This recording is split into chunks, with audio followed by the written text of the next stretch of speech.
Hello guys and welcome back to episode 14 of What If Civilization Started Over. In the last episode we saw the conclusion of the plague, which caused a bunch of new countries to form, especially over here from the blue team, from the Italian team, and I think these two countries down here also got invaded by the orange country, who is now the strongest country in the world thanks to their colonial claims. But we're just going to head straight into the video, and don't forget to like and subscribe if you do enjoy the videos. Anyways, first off we are going over to here, where we are going to see the Indian country invade into this green country, and as well as that we see the gold team trying to claim back some of its land, and eventually the green team will surrender, and the peace treaty will look like this, with the Indian team getting all of this and the gold team getting all of that. And India is now trying to get itself back up to number 1. I think they're currently number 2 or 3. I think the top 4 is definitely Iberia, Belgium, Kiev, and India. But we're now actually going to head over to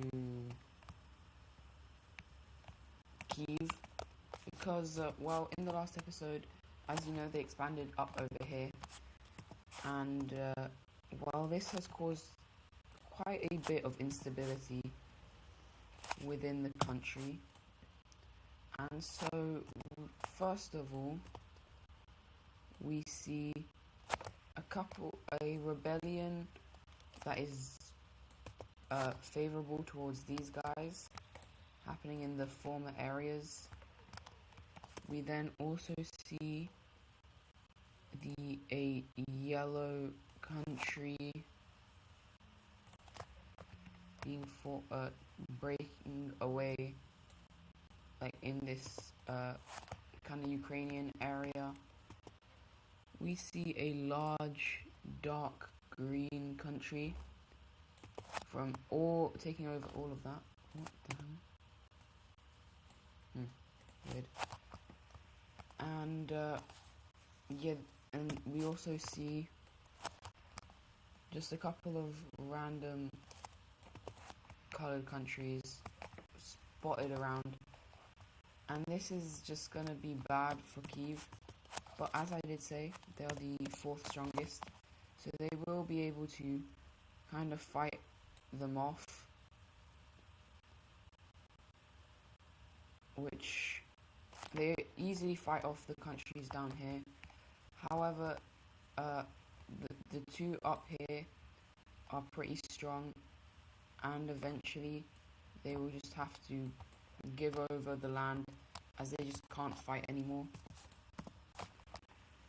And so we see this country gaining independence,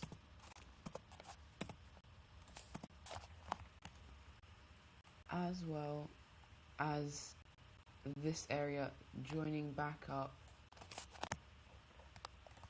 with its former self. And so this is what Kiev now looks like, and they have been weakened, and they are slowly losing a grip on their strength. However, for now they will still retain their number 4 spot.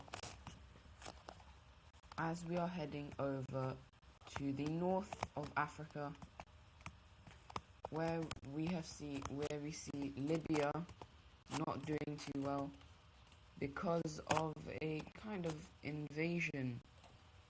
Here come the red team, and very quickly they invade to about here, and we also see the Egyptians invade from the north,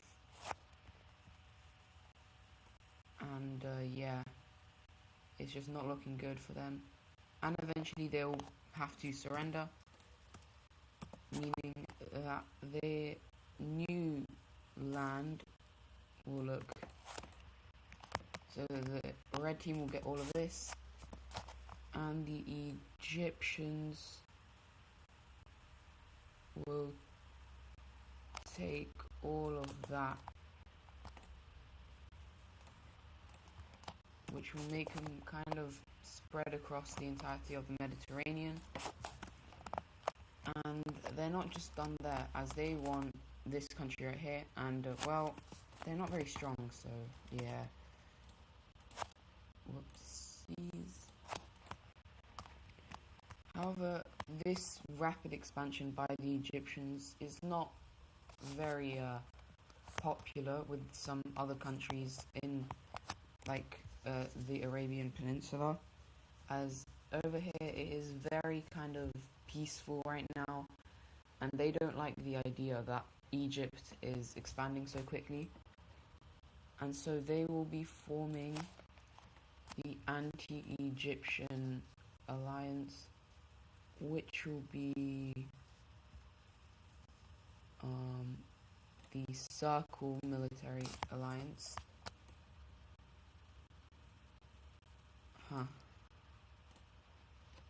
Okay, if you guys know, there's obviously the Circle Economic Alliance over here, but this is the Circle Military Alliance. And the countries that join this is obviously Saudi Arabia, the pink team, this blue team over here,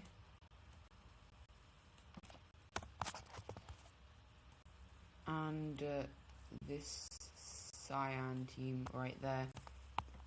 They all very much dislike Egypt, and they want to protect the peace of Mesopotamia. Now, if any of these guys get attacked from anyone else though, then they will not have to come to aid. Like if this country was attacked by the pink team, they would not have to help. As, yeah, because they're kind of only protecting against Egypt. But anyways, staying in Mesopotamia, we actually see a union between the these two countries. I now don't know what I'll probably make it red. Yeah, I think that's a bit better. But the capital will be down here. And yeah, we have a brand new strong country. This country is very strong, and their whole idea is to unite the Mesopotamian people. However, they do understand that some people, such as these two, want their own sovereignty, and so they won't try and completely take over this land. But we're now going to head over just north to the pink team, who is having a lot of issues, and well, there's only a few ways to fix these issues, and that is letting countries go. And so with that, we're gonna see a couple of countries. First of all, we're gonna see a green country over here, and we're gonna fix up the border with Kiev, as they will be taking land. So obviously green team. We'll then have a yellow colored country. The capitals you might not be able to see the capitals, but oh well. We'll then see a central kind of red team, which looks something like this. We see a light blue country form right there.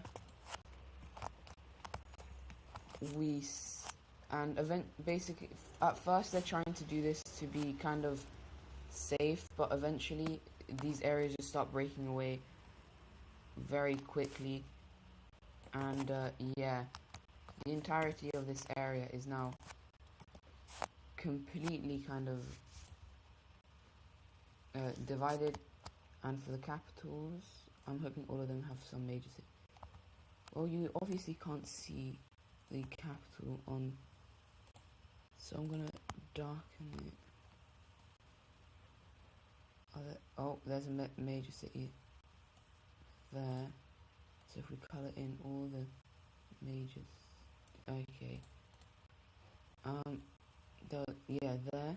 Then we go on major cities, colour that in, go on to capitals, erase that, and now we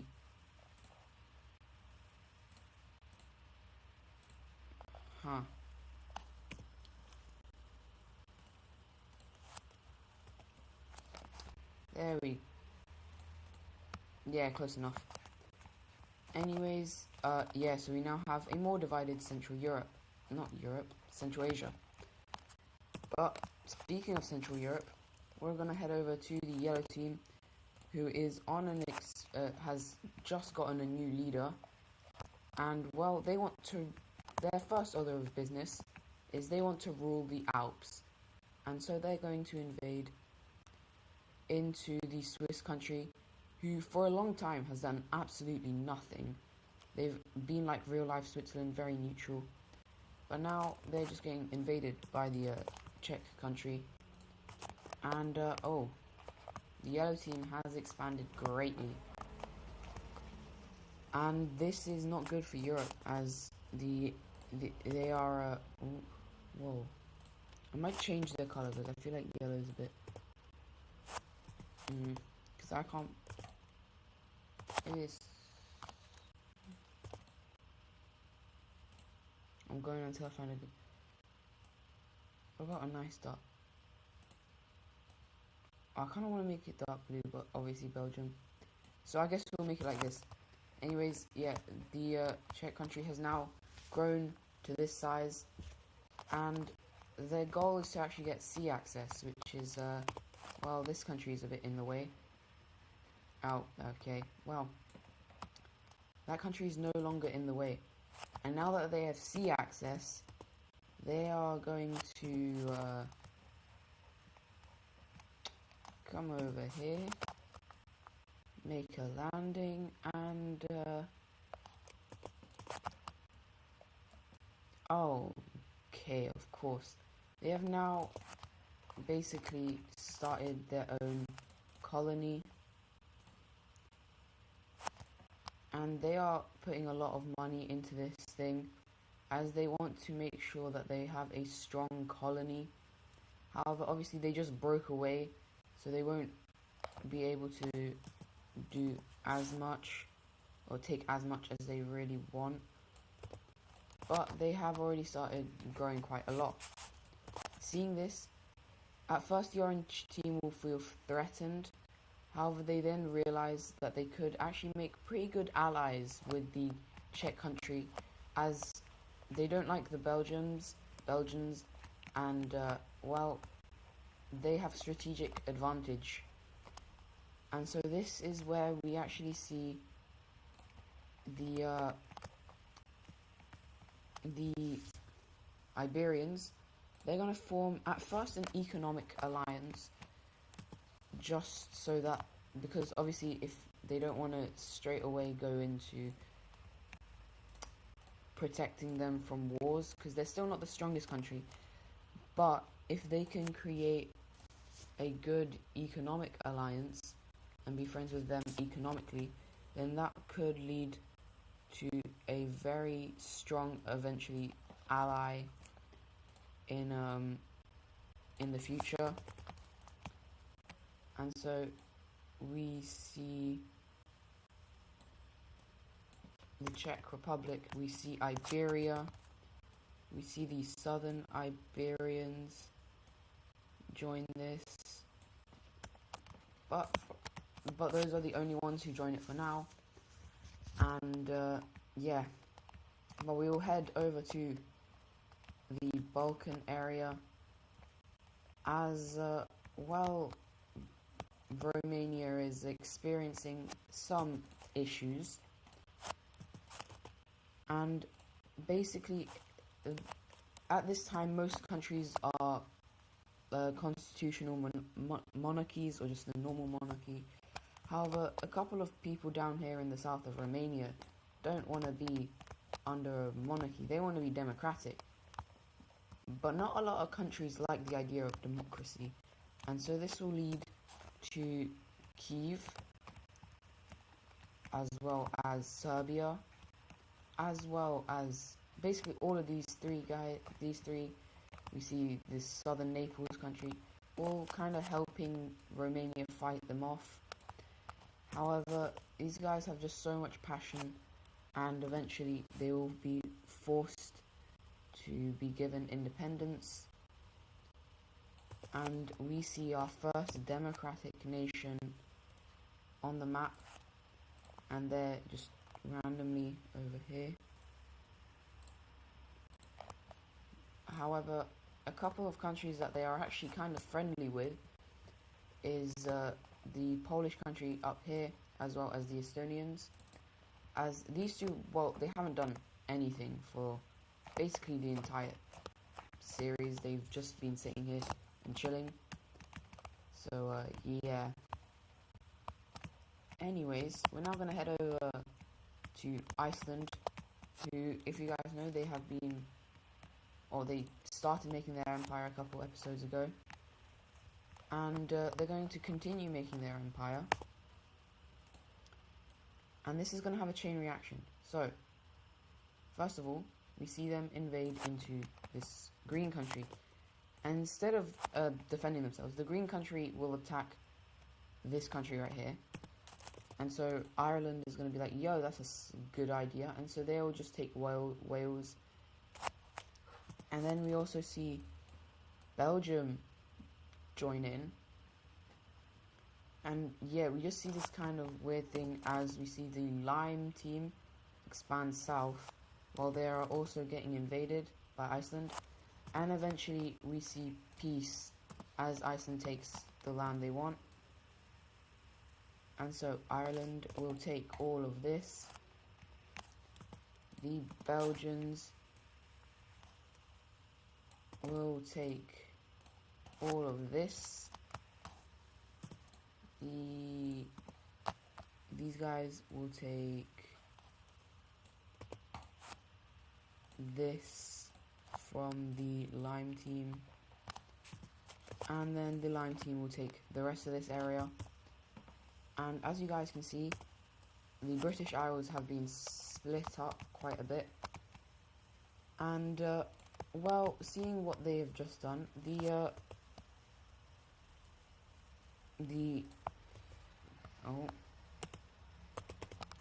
Belgians will actually invite Ireland to join their alliance, as they just helped each other quite nicely, and Ireland will actually accept. And so we see the Irish joining in on the square team, and we can see kind of a power dynamic with the squares versus the triangles. And it's just kind of concerning, because these are very strong powers kind of right on each other's borders. Like, all of this area is heavily militarized because of the tensions. However, the most militarized is right here between Iberia and Belgium. And yeah, that is going to be it for today's video. Hope you guys enjoyed, and I'll see you guys in the next one. Goodbye.